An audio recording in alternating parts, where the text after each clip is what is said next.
একই কালারের দুইটি বাছুর একটি গরুর পেট থেকে হয়েছে। দেখুন একই স্টাইলের মাথা। আর এই সোনামণিটি কত সুন্দরভাবে বাছুরটির সাথে খেলা করতেছে। দেখুন এই যে দেখুন দুই কালারের মাথার স্টাইল একই। দুইটি বাছুর হয়েছে একটি গাভীর পেট থেকে। আর এই সোনামণিটি কত সুন্দরভাবে খেলা করতেছে এই বাছুরটির সাথে।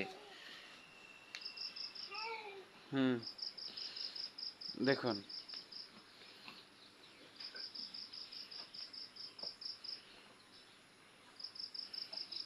সারাদিন এখানে খেলা করবে। দেখুন একই স্টাইলে শুয়ে আছে দুইজন মাঝখানে।